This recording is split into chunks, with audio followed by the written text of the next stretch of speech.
Bismillahirrahmanirrahim. Assalamualaikum warahmatullahi wabarakatuh. Alhamdulillahi wa kafa. Wassalatu wassalamu ala nabiyil mustafa wa ala alihi wa sahbihi ahli tuqa wal wafa. Amma ba'du, rabbi shrah sadri wa yassir li amri wahlul 'uqdatam min lisani yafqahu qawli. Hadrata muhtaramat summa ila hadrati kiram jami'a asatijah wal muhtaram ummahatul musallina allazi yahduruna fi majlis ta'lim as-saghir hadanallahu wa iyyakum. Ayuhal ummahat, insyaallah sore sekarang karena saya gantiin Pak Ike ini, ya kita lanjutin yang minggu lalu aja. Pertemuan lalu kita sudah bahas bahwa dalam ijmanya Syekh Abdul Qadir Jailani itu mengenai makna dan fungsi zikir kalau nggak salah ya, yaitu dari kitab Sirur Asrornya beliau gitu. Beliau itu menjelaskan, minggu lalu saya sudah menyampaikan bahwa fal wajibu alal abdi talabu hayati qalbi yati ukhrawiyati gitu. Jadi beliau menyampaikan bahwa hamba Allah di dunia ini wajib mencari kehidupan qalbunya di alam akhirat gitu. Ya,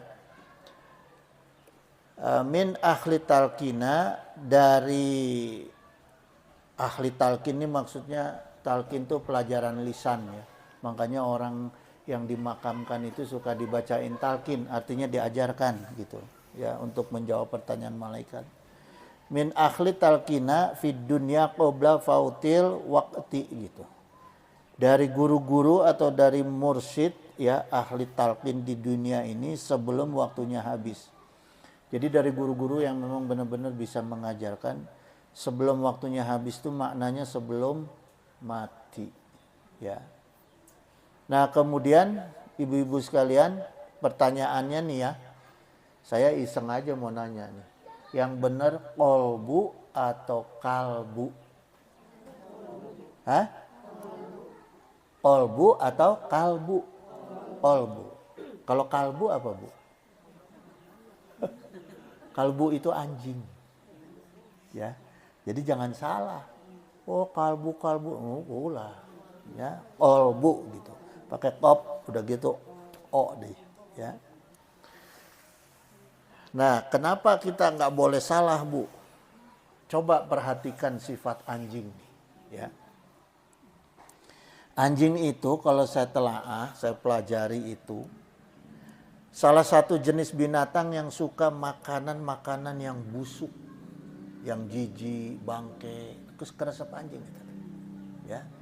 Makanya nauzubillah, kita jangan sampai tuh hati kita ada keinginan makan makanan yang najis, apalagi yang haram gitu, ya.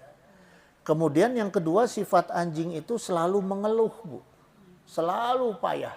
Coba lihat, perhatikanlah. Anjing gak pernah lidahnya di dalam. Ngelelwe terus. Mata kalau ada di medsos yang suka joget-joget bari ngelel-ngelel, itu ketepaan anjing itu. Suka lidahnya dijulurkannya gitu. Kemudian, Bu, di mulut anjing tuh ada satu jenis penyakit yang mematikan, rabies. Penyakit yang mematikan dari mulut manusia apa? Fitnah, ghibah, ya. Makanya hati-hati tuh, jangan sampai mulut kita sama kayak kalbu. Nggak tega nyebut anjing teh kalbu lah. Terus yang keempat ya, berikutnya itu yang saya perhatikan, anjing itu suka mengumbar seksual. suka mempertontonkan kemaluan, aurat. Nah, jadi kalau ada laki perempuan yang suka mempertontonkan aurat, artinya katepaanku kalbu. Ya, hati-hati tahu. Gitu. Ya. Gitu. Terus apa? Sifat anjing. Ini ada banyak Bu, tapi saya ambil 6 aja. Anjing itu mudah dihasut. Ya, mudah dihasut dan mudah diprovokasi. Coba anjing kerdiam kurang kuku pasti ngagonggong. Hah? Ganggu saali itu pasti ngagonggong. Eta anjing. Ya. Gitu. Jadi hati-hati jangan sampai ketepaan sifat kalbu gitu. Ya. Nah, makanya kata Syekh Abdul Qadir Jalani, hati kita itu harus diantarkan ke akhirat. Supaya ningali situasi di akhirat, terangan situasi akhirat, mengenal akhirat, mengetahui akhirat, sehingga bisa menjaga dohir. Ya, terutama mulut. Karena apa? Karena hati kita itu akan tercermin lewat dohir. Gitu. Ya.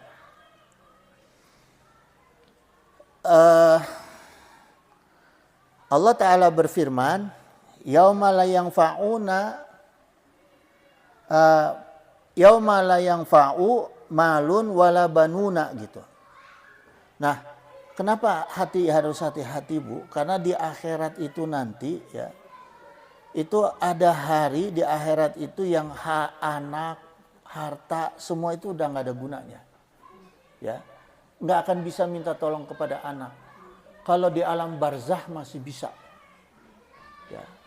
Di alam barzah masih bisa. Makanya saya dawam setiap pada Jumat itu sholawatan, isol menghadiahi orang tua dari mulai atas sampai mertua, semua keluarga saya hadiahi. Karena mumpung masih di alam barzah. Nanti kalau udah di akhirat udah nggak bisa. Ya, gitu. Yang nggak putus tuh amal apa aja Bu? Ilmu manfaat, jariah, dan anak yang soleh. Jadi saya sering merhatiin itu banyak orang ketika ada acara-acara itu ngumpulin kiai, ulama, anak yatim, warga dikumpulin ngedoain orang tua. Nah, manehanana sorangan tara. Ya enggak? Kecenderungannya kan sekarang begitu Bu. Tahlil, undang semua. Ari anakna ngarokok di pojok. Sehari-hari tara, seminggu sekali getara, mengandalkan pada momen-momen tertentu haul wungkul. Kadang-kadang, tage lamun ingat haul setahun sekali. Ya, itu. Mubazir enggak? Enggak. Tapi tidak diharapkan. Ibu lagi di rumah sendiri, lama sendiri. Datang tamu, bawa bebekalan, ya kanggo ibu, bunga atau ibu? Bunga. Tapi lamun aya nu dongkap anak ibu bari teu mawa bebekalan, bunga mana? Hah? Bunga didatangan ku anak sorangan atau ku batur sanajan mawa bebekalan? Hah? Anak sorangan. Pasti. Ya. Gitu. Tak eta Bu. Ya, kita nggak bisa meminta dari orang lain. Karena gini, punten-punten ya, belum tentu orang lain itu ikhlas mendoakan, mengaminkan apa yang kita harapkan untuk anteran kanggo orang tua kita. Belum tentu Bu. Ya, amin, amin, amin, bari ngantosan besek. Belum tentu niatnya sampai. Coba kalau anak. Anak asal ngomong aja ku Allah dicatat karena ada hubungan darah. Gitu Bu. Ya. Jadi alangkah sayangnya kebiasaan di kita sekarang ini banyak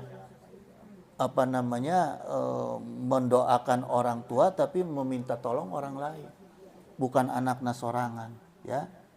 Sedangkan nanti di akhirat tadi Allah sampaikan apa? Yauma la yanfa'u malun wala banuna.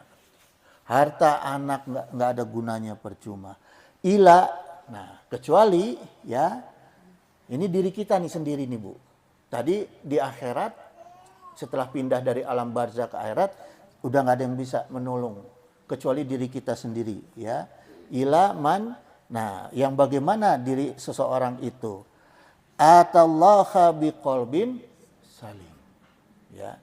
Kecuali orang-orang yang bisa menghadap Allah dengan hati yang bersih. Itu Bu. Gimana hati mau bersih kalau di dunia tara dilatih?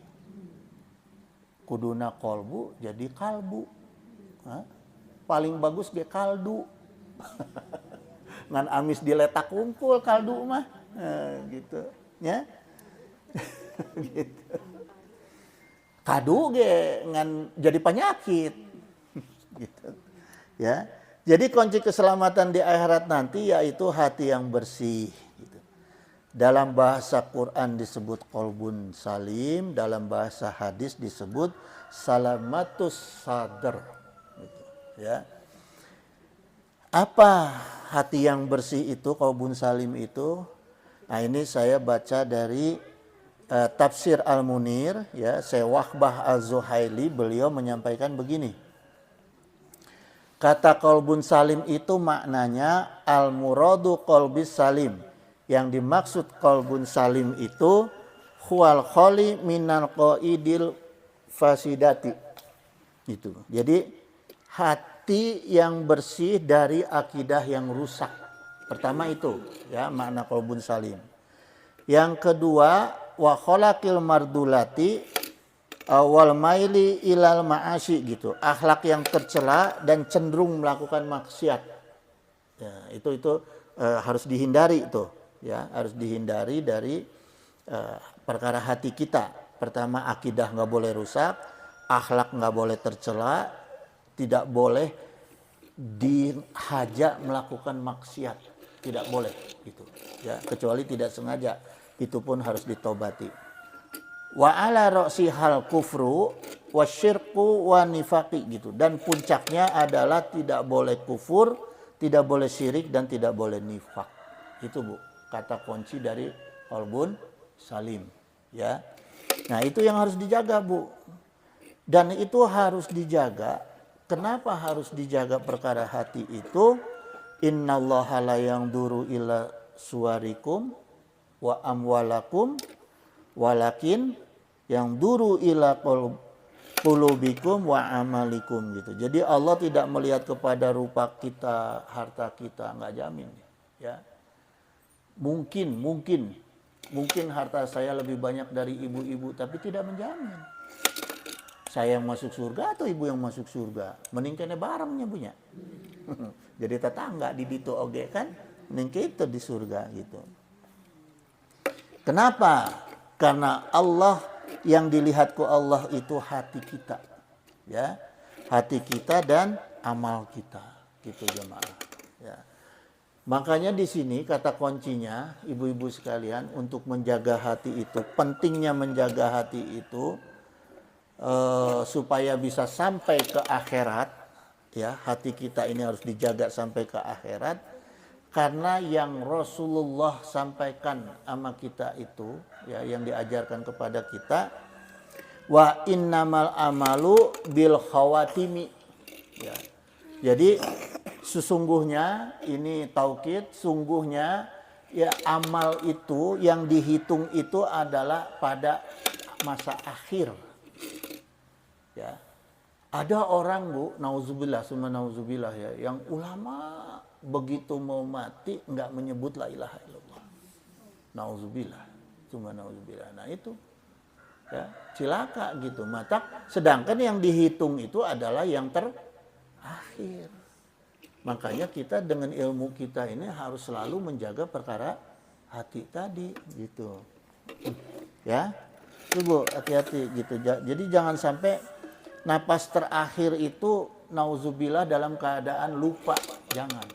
Tetap harus dalam keadaan iman, ya. Seandainya kita punya keluarga yang stroke, yang apa, itu setiap waktu itu harus ada yang menjaga untuk selalu membisikkan kalimat tauhid, ya. Gitu. Karena apa? Karena cara menjaga hati kita itu diantaranya Ibnu Taimiyah mengatakan adalah dengan zikir. Gitu. Dawam zikir. Ya. Itu. Nah, ini pengalaman saya nih, Bu. Ilmu pengalaman tuh lebih tinggi dari ilmu buku, ya, ilmu kitab. Berdasarkan pengalaman saya itu, dawam sholawat pembuka pintu rizki, Bu. Ya, dawam tahajud penutup pintu bencana. Pengalaman itu. Ya. Dawam zikir pembuka rahasia Allah. Saya kemarin hampir dapat bencana, Bu. Itu saksinya, Bu. Saya dapat paket. Nilainya peci 92.000. Karena bangun tidur disuruh transfer, saya transfer. Berapa saya transfer, Bu? 500.000. Wah, itu. Untungnya jaminnya teh jadi jujur. Dipulangkan, Bu. Ya, itu. Mata kudu kersa dawam tahajud. Karena namanya perkara rizki itu bukan hanya yang datang. Yang hilang juga adalah rizki. Rizki kita tetap tidak hilang, itu namanya rizki. Coba kita dapat rizki 10 hilang 15. Hoyong teh. Mata kudu benar-benar dijaga eta. Dawam sholawat, dawam tahajud, sareng dawam zikir. Jadi ketika kejadian kemarin itu saya periksa, benar-benar kejadian salah transfer, saya cuma minta, ya Allah kalau memang ini hak saya, Allah tetapkan hak saya, balikkan hati manehanana supaya mulangkan. Lamun sanes hak saya ikhlas. Balikkan hati manehanana supaya jadi ibadah. Jadi sedekah, jadi infak, jadi jariah. Kitu we ngadoa. Ayo pek teh nelpon ka abdi teh. Diantar itu Bu Yanti ka bank. Diuihkeun deui. Itu, Bu. Ya. Nah, ini pengalaman. Jadi daripada kita belajar sama orang yang belum berpengalaman, modal buku mendingan yang berpengalaman. Jadi apa yang disampaikan itu memang yang asli, real dialami gitu, ya. Itu ibu-ibu sekalian. Kemudian tujuan utama dari thalabul ilmu yaitu untuk mendidik hati kita supaya tidak bernafsu untuk kesenangan dunia. Jadi jangan sekedar mencari kesenangan dunia, ya, tapi harus punya cita-cita untuk berbalas cinta dengan Allah. Itu aja, mencari ridha Allah, ya. Caranya gimana? Ya harus ikhlas, melatih keikhlasan dan ittiba kepada Rasulullah SAW, gitu, ya. Nah, kemudian ibu-ibu sekalian, Syekh Abdul Qadir Jailani ini menyampaikan begini, Bu. Dalam anatomi diri kita itu, ya, itu dibagi dua, kata Syekh Abdul Qadir Jailani. Ada yang pertama itu bentuknya angfusi, ya, angfusi itu artinya angfus itu jiwa, ya. Ada afaki, afaki itu artinya dohir, gitu, ya. Jadi angfusi itu yang berkaitan dengan hati kita, pikiran kita, ya, akal kita, itu angfus, ya, angfusi. Kalau afaki itu mata, telinga, dohir, ya, tangan, gitu. Nah, bagaimana caranya kita itu menjaga jangan sampai kedua-duanya, baik afaki maupun angfusi itu lalai dari mengingat Allah. Gitu. Karena Allah peringatkan, wala takunu kalazina nasullaha, jangan kamu seperti orang-orang yang lupa kepada Allah, fa'angsahum angfusahum, maka Allah jadikan mereka lupa sama diri mereka sendiri, ya. Makanya, Bu, jangan sampai hati kita, pikiran kita, akal kita diisi oleh indera. Karena kan saluran pengisian tuh dari indera. Apa yang kita dengar, apa yang kita lihat tuh nyangkut di kepala, di otak, nyangkut di hati ya. Gitu. Bogoh itu kan kalau lihat. Katanya kan cinta itu dari mata turun ke hati. Tapi yang tunanetra tetap aja cintanya. Dari mana itu, Bu? Itu rahasia Allah.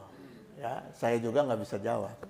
Itu rahasia Allah itu, ya. Gitu, Bu. Ada orang yang tunanetra itu istrinya cantik, Bu. Mungkin karena sering zikir jadi dikasih ini sama Allah. Dibukakan rahasianya ke Allah, ya. Gitu. Jadi kalau orang-orang yang lupa sama Allah, maka Allah jadikan dia lupa sama diri sendiri. Ulaiku humul fasikun, maka orang itu akan Allah jadikan fasik. Orang fasik itu maknanya adalah orang yang senang maksiat. Tidak bisa menghindari maksiat, senangnya maksiat. Nah, itu yang disebut dengan fasik gitu, ya. Nah, itu hati-hati, Bu. Nah, kemudian ibu-ibu sekalian, kalau nggak salah pertemuan lalu itu saya pernah janji mengenai ini ya, Bu ya. Mengenai apa? Roh halus. Ya. Nah, sekarang saya cerita nih, Bu, mengenai roh halus ya. Nah, ini roh halus ini kaitannya juga dengan kehidupan angfus kita. Angfus kita itu juga dipengaruhi oleh roh halus ya. Nah, dijelaskan dalam kitab Sirul Asrol ini ya, Syekh Abdul Qadir Jailani menjelaskan gini, i'lam anna samata ruhan akhara wa huwa altafu minal arwahi kulliha wa huwa latiful ma'ani gitu. Jadi kata Syekh Abdul Qadir Jailani, i'lam, ketahuilah gitu ya, bahwa ada roh lain ya, yang lebih lembut ya, yang lebih lembut dari semua roh, yaitu tif'ul ma'ani ya. Tif'ul ma'ani itu kalau dalam bahasa tasawufnya itu disebut lubal qalbi. Lubal qalbi. Lubal qalbi itu adalah intinya hati. Makanya ada istilah hati nurani, ada istilah hati kecil. Nah, itu lubal qalbi gitu, ya. Nah, lubal qalbi itu isinya kolbu kita itu sendiri, akal kita, ya. Nah, kemudian juga dengan roh halusnya, gitu. Nah, itu isinya daripada lubal qalbi, ya. Nah, ini kalau dalam bahasa kolot-kolot baheula, sepuh baheula itu disebutnya sukma, Bu. Kalau ibu-ibu pernah dengar sukma, itu adalah lubal qalbi, ya. Jadi dijelaskan dalam kitab Durratun Nasihin, fa in kila ma al farqu bainar ruhi war rawani. Jadi kalau ditanya apa perbedaan roh dengan rawan atau sukma, ya. Qulna, maka jawablah ar-ruhu la yazabu wa la yaji'u gitu. Jadi roh itu tidak datang dan tidak pergi. Jadi roh kita itu tetap, Bu. Ketika fayanfuhu fihi ruh, ruh itu udah melekat di dalam diri kita. Nggak boleh kemana-mana. Kalau kemana-mana, kalau pergi mati. Ya, ruh yang di tangan kita pergi, maka stroke lumpuh. Ya, gitu. Jadi ruh yang asli itu, yang ditiupkan ke malaikat perintah Allah, tidak boleh kemana-mana. Gitu. Ya. Kemudian warawanu, nah sedangkan rawan itu yazabu wayaji'u gitu. Rawan itu kadang datang, kadang pergi. Sukma itu, ya. Jadi kalau sukma itu kadang datang, kadang pergi. Wa iza zala arawanu namal abdu gitu. Ketika rawan meninggalkan jasad hambanya, maka si hamba itu tertidur. Jadi kalau kita tidur berarti sukma kita keluar. Nah, ketika saya tidur mimpi ketemu presiden, ketemu siapa, itu ketemu, Bu. Sesungguhnya benar-benar ketemu. Makanya kata Rasulullah, setan itu tidak bisa menyerupai Rasul. Jadi kalau orang yang mimpi bertemu Rasulullah itu asli. sukmanya bertemu dengan Rasulullah. Gitu, ya. Wa iza jala aruhu mata, ya, al-abdu. Nah, sedangkan kalau roh hamba itu pergi, maka dia mati. Gitu, ya. Jadi ada perbedaan, Bu, antara roh dengan rawan, ya, dengan sukma. Ada dulu orang yang nggak kurang waras gitu, ya, suka leng-lengan gitu. Terus ceritanya mau diobatin nih ke kiai gitu. Kata kiai bilang, oh ini sukmanya diambil. Jadi orang yang sukmanya diambil itu ya hilang akalnya, hilang. Makanya disebutnya apa? Kulu nafsin, bukan kulu ruhin. Ya. Orang yang mati belum tentu jasadnya tidak hidup. Ada orang hidup tapi mati. Gitu. Ada orang mati tapi hidup. Rasulullah mati enggak? Tapi sampai sekarang hidup. Buktinya kita menyebut nama beliau terus. Ya, banyak ulama, banyak kiai, ya, makam-makamnya yang selalu hidup. Kenapa selalu hidup? Buktinya banyak, Bu. Di makam-makam ulama-ulama yang para wali itu, ya, menghidupkan orang lain. Gentur sekali haul, berapa yang hidup? Pedagang-pedagang, ya, gitu. Nah di situ, Bu, makanya Rasulullah sampaikan bukan kulu ruhin, tapi kulu nafsin. Gitu. Jadi jangan sampai kita ini hidup tapi mati, gitu, ya. Nah, Syekh Abdul Qadir Jalani menekankan untuk selalu membuat diri kita ini selalu hidup dalam makna hidup yang sesungguhnya itu harus selalu diingatkan dengan zikir. Gitu, ya. Wa huwa latifatun da'iyatun bihazihil adwari ilallahi tabaraka wa ta'ala gitu. Jadi karena gini, Bu, lubal qalbi itu, inti hati itu sesuatu yang lembut, zat yang lembut, makhluk yang lembut, ya, yang intinya selalu mengajak untuk ingat kepada Allah. Itu yang sesungguhnya. Gitu, ya. Ingat yang sesungguhnya itu yang seperti itu. Maka harus dikawal dengan zikir. Jadi jangan sampai hati kita itu terpengaruh, lebih kuat dipengaruhi oleh indera kita yang maksiat. Jadi misalnya begini. Kalau misalnya kita lagi tenang nih, Bu.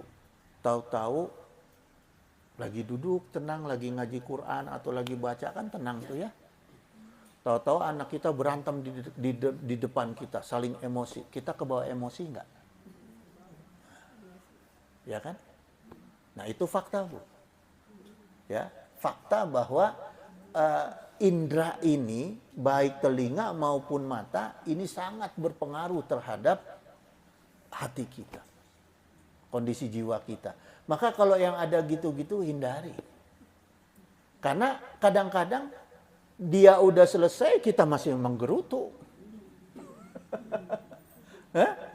Anu gelut geus beres, urang masih kene ngegerutu. Can beres-beres, ya, gitu. Jadi hindari nih, jaga jangan sampai indera kita itu terpengaruh dengan perkara-perkara maksiat atau syahwat, gitu. Sehingga mempengaruhi hati. Nah itu kalau udah kena, Bu, di hati, lama tuh, ya. Gitu. Gara-gara orang berantem kita ikut misahin misalnya. Terus yang satu nyala kita. Dia mau udah selesai, kita mah keinget terus tuh. Ya. Gitu. Hati-hati gitu. Wa qala hazi khiru khulatakunu likuli wahidin balkhia lil khawasi gitu. Maka para waliullah itu berkata, ya, bahwa roh ini fungsinya itu hanya dimiliki oleh orang-orang yang sufi. Jadi roh-roh halus ini yang bisa terjaga itu kalau orang itu bisa mengamalkan ilmu tasawuf, ilmu sufi gitu, ya. Gitu, Bu. Jadi gini, gimana caranya supaya kita bisa mimpi ketemu Rasul? Bukan baca salawat. Baca salawat iya, itu perkara syariat aja, dohir gitu. Tapi yang paling penting rohnya sukmanya Rasulullah itu kan bersih. Ya. Jadi kalau kita mau ketemu, ya bersihin sukma kita. Baru bisa. Nggak usah sholawat 1000 sejuta kali. Bismillah aja kalau udah bersih hati kita. Ya Rasul, izinkan saya, ku izin Allah, bisa ketemu engkau di mimpi. Ketemu, Bu, insya Allah. Ya, insya Allah. Tapi jiwa harus bersih. Gitu. Ya. Dulu saya hobi puasa. Belum nikah. Hobi puasa gitu. Alhamdulillah pernah mimpi bertemu Rasulullah. Ya. Gitu. Jadi harus seimbang, gitu. Kama qala Allah Ta'ala, seperti firman Allah Ta'ala di dalam Al-Qur'an, yulkiruha min amrihi ala may yasha'u min ibadihi, gitu. Dan ditetapkan ruh atas perintah Allah kepada siapapun yang dikehendaki oleh Allah di antara hamba-hambanya. Nah, jadi kita nggak boleh lepas daripada kehendak Allah. Berarti harus selalu dekat dengan Allah. Jangan mengharap Allah yang mendekat, Bu. Kita yang harus mendekat. Gitu. Ya. Coba kita panggil, presiden datang ke rumah saya, setahun sahasia. Kalau kita mau mendekat aja susah, gitu. Ya. Gitu. Jadi harus memperbanyak zikir ya supaya roh halus kita, sukma kita itu tidak sampai menghidupkan syahwat kepada jiwa kita gitu, ya. Kemudian sesungguhnya manusia itu pembawaan aslinya adalah suci dan takwa. Jadi yang disampaikan oleh Syekh Abdul Qadir Jailani, manusia itu sesungguhnya suci dan takwa, ya.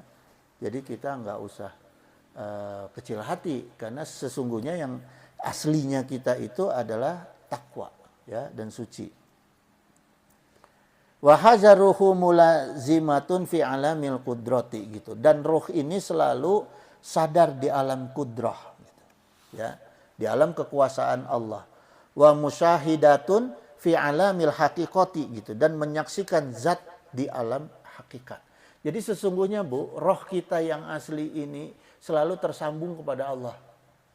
Selalu ingat kepada alam kudrahnya. Gitu. Ya.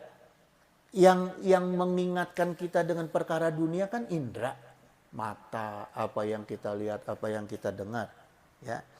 Jadi kondisi hakikatnya hati kita, itu roh kita, jiwa kita yang mengendalikan jiwa kita itu sebenarnya ya cuma ingat Allah. Gitu. Selalu ingat. Kayak kita misalnya lagi di Sumatera, sekalipun bertahun-tahun kita di Sumatera, pasti ingat tempat asli kita. Benar tuh? Pasti ingat gitu. Ya, saya dinas di mana-mana dulu pasti ingat rumah. Gitu. Pasti ingat gitu. Termasuk roh kita, karena roh kita itu aslinya adalah di kudrah Allah, ya, kudrah lillah gitu. Ya. Coba ibu makin tua, ai suami ningalikeun we nu ngora-ngora kumaha. Nah, kan ruhnya beda tuh. Ya, gitu.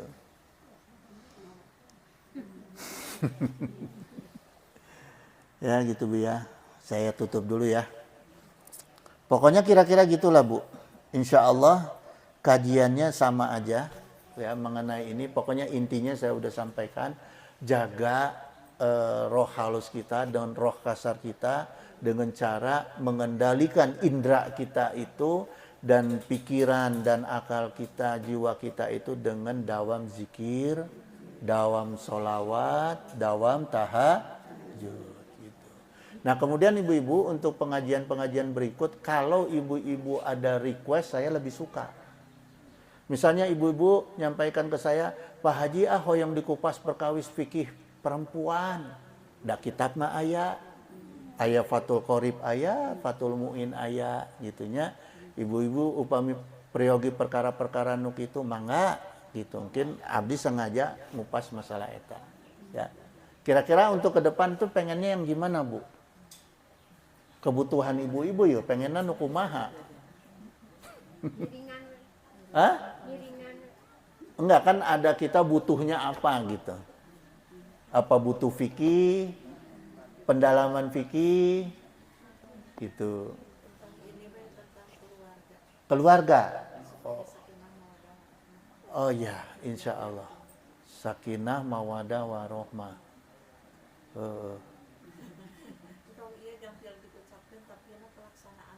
Nya eta saya teh keur mikir tadi. Urang geus sakinah can mah.